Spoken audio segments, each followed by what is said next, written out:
ഇപ്പോൾ നമ്മോടൊപ്പം retired SP KM Antony കൂടെ ചേരുന്നുണ്ട്. ശ്രീ ആന്റണി, ഇപ്പോൾ നാടിനെ നടുക്കിയ ലഹരിക്കടിമയായ യുവാവിന്റെ കൊടും ക്രൂരതയാണ് കണ്ണൂരിൽ നടന്നിരിക്കുന്നത്. അമ്മയാണ് കഴുത്തറുത്ത് കൊന്നിരിക്കുന്നത്. നമുക്ക് ഈ കഥകളും അല്ലെങ്കിൽ ഇത്തരത്തിലുള്ള കൊലപാതക കേസുകളൊക്കെ കണ്ടിട്ടുണ്ടെങ്കിൽ പോലും ഇതൊക്കെ ഈ ഒരു കൊച്ചു പ്രായത്തിൽ തന്നെ നമ്മുടെ നാട്ടിൽ തന്നെ കൺമുന്നിൽ നടക്കുമ്പോൾ ഞെട്ടലല്ലാതെ മറ്റൊന്നുമില്ല. മനുഷ്യ മനസാക്ഷിയെ മരവിപ്പിക്കുന്ന നിരവധി കുറ്റകൃത്യങ്ങൾ തന്നെയാണ് ഇത്തരത്തിൽ ലഹരിയുമായി ബന്ധപ്പെട്ട് ഉണ്ടാകുന്നത്. ഈ നാട് നമ്മൾ സാക്ഷ്യം വഹിക്കുന്നതും അത്തരത്തിലുള്ള ഒരുപാട് കൊലപാതക കേസുകൾ തന്നെയാണ്. ഈ കൗമാരക്കാരൊക്കെ ഇത്തരത്തിൽ ലഹരിക്ക് അടിമപ്പെടുന്ന ഒരു സാഹചര്യം, പെറ്റമ്മയും കൂടപ്പിറപ്പിനെയൊക്കെ മറക്കുന്ന ഒരു സാഹചര്യം തന്നെയല്ലേ ഇപ്പോൾ നിലവിലുള്ളത്?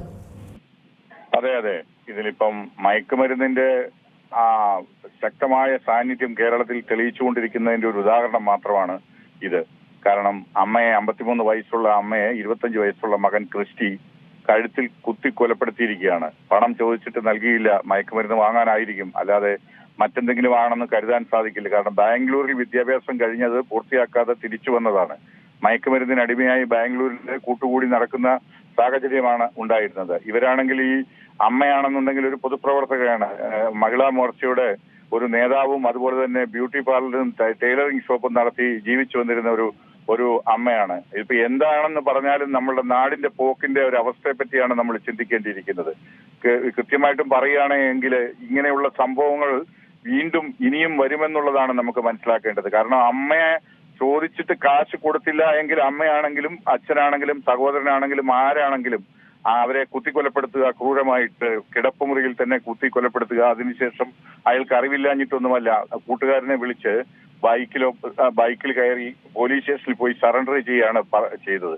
എന്നിട്ട് അമ്മ കാശ് തരുന്നില്ലെന്നോ അല്ലെ അമ്മയെ പറ്റി അപമാനം പറയുകയോ ചെയ്യാന്നുള്ളൊരു അവസ്ഥയാണ് അതിനകത്ത് കാണുന്നത്. ഇപ്പം കുത്തിക്കൊലപ്പെടുത്തിയവനും ന്യായം കാണും. സ്വന്തം അമ്മയെ കൊലപ്പെടുത്തിയാലും അയാൾക്കുള്ള ന്യായം എന്ന് പറയുന്നത് അമ്മയെ പറ്റിയോ അച്ഛനെ പറ്റിയോ ഒക്കെ മോശം പറയുക. അതുപോലെ തന്നെ അച്ഛനെ ഞാൻ കൊലപ്പെടുത്താൻ ഇരുന്നതാണ് എന്നുള്ള മുട്ടി സംസാരിച്ചു എന്നുള്ള വിവരവും പുറത്തു വരുന്നുണ്ട്.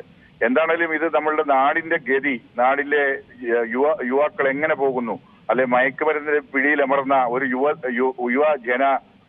യുവജനമാണ് ഇവിടെ ഉള്ളതെന്നുള്ളതാണ് നമുക്ക് മനസ്സിലാക്കുന്നത്. നീലകീഴ് നോക്കാതെ അച്ഛനെയും അമ്മയും തിരിച്ചറിയാത്ത അവസ്ഥയിൽ ആരെയും കൊലപ്പെടുത്തുവാനും കഞ്ചാവിനോ മയക്കുമരുന്നിനോ വേണ്ടി തുച്ഛമായ കാശ് കിട്ടുന്നതിന് വേണ്ടി, എന്നാൽ വേലയെടുത്തോ അല്ലെങ്കിൽ ജോലി ചെയ്തോ കാശുണ്ടാക്കി കഞ്ചാവ് വലിക്കുക എന്നുള്ളതല്ല, അതല്ലാത്ത ഒരവസ്ഥയിലാണ് ഇന്നിപ്പോൾ ഉള്ളത്. എന്താണെങ്കിലും ഇത് വളരെ ഭയാനകമായിട്ടുള്ളൊരു അവസ്ഥയാണ്. കേളകം പോലീസ് കേസ് രജിസ്റ്റർ ചെയ്തിട്ടുണ്ട്. അതുപോലെ തന്നെ പേരാവൂർ DYSPയുടെ നേതൃത്വത്തിൽ ഒരു സംഘം ആ കേസിന്റെ അന്വേഷണം നടത്തുന്നുണ്ട്. നമുക്ക് ഈ കേസിനെ സംബന്ധിച്ച് മാത്രമല്ല, നമ്മുടെ നാട്ടിൽ നടക്കുന്ന ഇതേ രീതിയിലുള്ള പല കുടുംബങ്ങളിൽ പ്രശ്നങ്ങളുണ്ട്.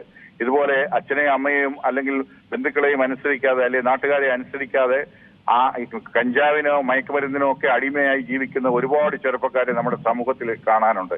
അവരെ പറ്റിയൊക്കെയാണ് അല്ലെങ്കിൽ അവരുടെ എന്താണ് ഒരു അവസ്ഥ നമ്മുടെ നാടിന് വരാൻ പോകുന്നത് എന്നുള്ള കാര്യത്തിലാണ് നമുക്കിന്നിപ്പോൾ സമൂഹത്തിന് ആശങ്കയുള്ളത്.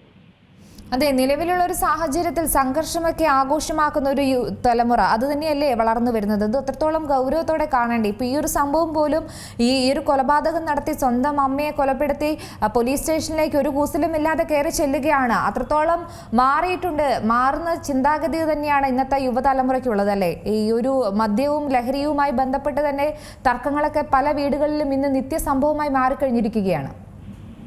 സാമാന്യ ബോധവും വിവേചന ശക്തിയും തിരിച്ചറിവും ഇല്ലാത്ത ഒരു തലമുറയാണ് ഇപ്പൊ സൃഷ്ടിക്കപ്പെട്ടിരിക്കുന്നത്. കാരണം അമ്മയാണെങ്കിലും അച്ഛനെയാണെങ്കിലും കൊലപ്പെടുത്തിയിട്ട് നേരെ പോലീസ് സ്റ്റേഷനിൽ ചെന്ന് കഴിഞ്ഞാൽ പോലീസ് സ്റ്റേഷനിൽ മതിയായ സ്വീകരണം കിട്ടും. അതുപോലെ തന്നെ കോടതിയിലോ ജയിലിലോ ചെന്നാൽ അതിലപ്പുറത്തെ സ്വീകരണം. 10, 14, 15 വർഷം അല്ലെ 12 വർഷം ജയിലിൽ കിടക്കുക അച്ഛനെ കൊലപ്പെടുത്തിയിട്ട് അല്ലെങ്കിൽ അമ്മയെ കൊലപ്പെടുത്തിയിട്ട്. വളരെ നിസ്സാരമായി കാണുന്ന ഒരു തലമുറയാണ് ഇന്നിപ്പോൾ നമുക്ക് കാണാൻ സാധിക്കുന്നത്. നിയമത്തിന്റെ പരിമിതികളോ അല്ലെങ്കിൽ നിയമത്തിന്റെ കുഴപ്പമോ എന്ന് നമുക്ക് ഇതിനെപ്പറ്റി പറയാൻ പറ്റില്ല. പക്ഷേ എന്നിരുന്നാലും സമൂഹം ആ അവസ്ഥയിലേക്ക് എത്തിയതിനെ പറ്റി ഉത്തരവാദിത്തപ്പെട്ടവർ ചിന്തിക്കേണ്ട കാലം വളരെ അതിക്രമിച്ചു എന്നല്ല ഇതിനൊക്കെ. ഒരു സംശയം കൂടി ഇപ്പൊ ഈ കുട്ടി പ്രതിസ്ഥാനത്തുള്ള ക്രിസ്റ്റി എന്ന് പറയുന്നത് പഠനം നിർത്തി വന്നതാണ്, ബാംഗ്ലൂരിൽ നിന്നും വന്നതാണ്. ഈ വളരെ വലിയ കാശൊക്കെ മുടക്കി പഠിക്കാൻ വിട്ടു, പക്ഷെ അവിടെ പഠനം പൂർത്തിയാകാതെ കുറേയധികം പ്രശ്നങ്ങളുമായി തിരിച്ചു വന്നു. വീണ്ടും മകനെ പഠിപ്പിച്ച് നല്ലൊരു നിലയിലേക്ക് എത്താൻ കഠിന പ്രയത്നം നടത്തുകയാണ് ഈ കുടുംബം. അതിനിടയിലാണ് ഇത്തരത്തിൽ ഓരോ വീട്ടിലും നടക്കുന്ന സംഭവങ്ങൾ സംഭവങ്ങളായിരിക്കും അല്ലേ? പക്ഷേ അത്രത്തോളം ലഹരിയുടെ അടിമകളായി മാറിയിരിക്കുകയാണ്, അത്രത്തോളം ലഹരിയുടെ ഒഴുക്ക് കേരളത്തിലേക്ക് ഉണ്ട് എന്ന് തന്നെയല്ലേ ഇതിലൂടെ വ്യക്തമാകുന്നത്? അല്ല, ഇതിൽ നിന്ന് മനസ്സിലാക്കേണ്ടത് കേരളത്തിൽ മാത്രമല്ല, നമ്മൾ മഹാനഗരങ്ങൾ അല്ലെങ്കിൽ വലിയ നഗരങ്ങളായ ബാംഗ്ലൂരോ ചെന്നൈയോ അല്ലെ അതുപോലുള്ള നഗരങ്ങളിലേക്ക് വിദ്യാഭ്യാസത്തിനായിട്ട് വിടുന്ന കുട്ടികള്, ചെറുപ്പക്കാര്, പെൺകുട്ടി ആയിക്കോട്ടെ ആൺകുട്ടികളായിക്കോട്ടെ, അവരുടെ ഒരു സ്വതന്ത്ര ലോകത്ത് അവർക്ക് അവരുടെ താല്പര്യങ്ങൾ അനുസരിച്ച് അവർ ജീവിക്കുന്നു, അല്ലെങ്കിൽ മയക്കുമരുന്നിന് അടിമയാകുന്നു. അവിടെ സുലഭമായി കിട്ടുന്ന മയക്കുമരുന്ന് അത് വാങ്ങി ഉപയോഗിക്കുന്നു, അതിന് അടിമയാകുന്നു, അഡിക്റ്റഡ് ആകുന്നു എന്നുള്ളതാണ് നമ്മൾ ഇതിൽ നിന്ന് മനസ്സിലാക്കുന്നത്. അവരതിൽ നിന്ന് പിന്നെ ആരെയും തിരിച്ചറിയാത്ത ഒരു അവസ്ഥയിലേക്കാണ് നാട്ടിലേക്ക് വരുന്നത്, അല്ലെങ്കിൽ കുടുംബത്തിലേക്ക് കടന്നു വരുന്നത്. അതൊരു ഭയങ്കരമായ ഭീതി ഉളവാക്കുന്ന വിഷയമാണ്. തീർച്ചയായും സാറിന്റെ ഒരു ഇത്രയും കാലമുള്ള ഒരു വർക്ക് ചെയ്ത ആ ഒരു കാലയളവിൽ ഇത്തരത്തിലുള്ള ഒരു അനുഭവങ്ങളൊക്കെ നേരിട്ടിട്ടുണ്ടോ? കാരണം അതിൽ നിന്നും ഇപ്പോൾ നോക്കുകയാണെങ്കിൽ ഒരുപാട് മാറിയിട്ടില്ലേ? കേസുകൾ വർദ്ധിക്കുന്നു എന്നല്ലാതെ അതിലൊരു മാറ്റവും സംഭവിക്കുന്നില്ല. നിയമങ്ങളൊക്കെ കർശനമാകുന്നുണ്ടെങ്കിലും തെല്ലും ഭയമില്ല. ഇപ്പോൾ ഈ ഒരു കേസ് എടുക്കുകയാണെങ്കിൽ തന്നെ ഇതിന്റെ തുടർ നടപടികളൊക്കെ എങ്ങനെയായിരിക്കും? അല്ല, ഇതിലെ ഇപ്പം നടപടികൾ എന്ന് പറയുന്നത് അയാൾക്ക് ശിക്ഷ വാങ്ങിച്ചു കൊടുക്കാൻ പറ്റുന്ന തെളിവുകൾ ശേഖരിക്കാൻ സാധിക്കും പോലീസിന്. അതിന് സംശയമൊന്നുമില്ല. അതുകൊണ്ട് തീരുന്നില്ല. അയാളുടെ അമ്മയെ കൊന്നതിന് അയാൾ ജയിലിൽ കിടക്കുന്നു, അല്ലെങ്കിൽ ഇത്ര വർഷം ജയിലിൽ കിടക്കുന്നു, ജയിലിൽ ശിക്ഷ അനുഭവിക്കുന്നു എന്നുള്ളതിൽ സമൂഹത്തിന് അതിനകത്ത് മറ്റൊന്നും പറയാനില്ല. പക്ഷെ അതല്ല ഇവിടെ, അതായത് ഈ യുവാക്കളിൽ ഈ പറഞ്ഞ രീതിയിൽ ആഴത്തിൽ ഊന്നിയിരിക്കുന്ന മയക്കുമരുന്നിന്റെ സ്വാധീനമാണ് നമ്മൾ ഇവിടെ തിരിച്ചറിയേണ്ടത്. ഒരു സംശയം കൂടെ, ഇപ്പോൾ ഇയാളെ പിടിച്ചതുകൊണ്ട് മാത്രമായില്ല, ഇയാൾ വഴി ഇയാൾക്ക് എത്തുന്ന മയക്കുമരുന്ന് അല്ലെങ്കിൽ ലഹരിയുടെ ഉറവിടവും കണ്ടെത്താൻ ഒരു അന്വേഷണം നടക്കില്ലേ?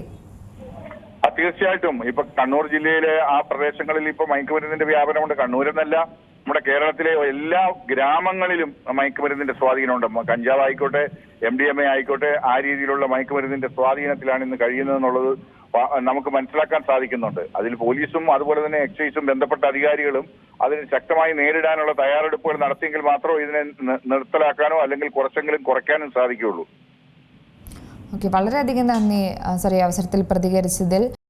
ഏറ്റവും പുതിയ വാർത്തകളും വിശേഷങ്ങളും വിരൽ തുമ്പിലറിയാൻ സീ മലയാളം ന്യൂസ് എല്ലാ ഡിജിറ്റൽ പ്ലാറ്റ്ഫോമുകളിലും ലഭ്യം.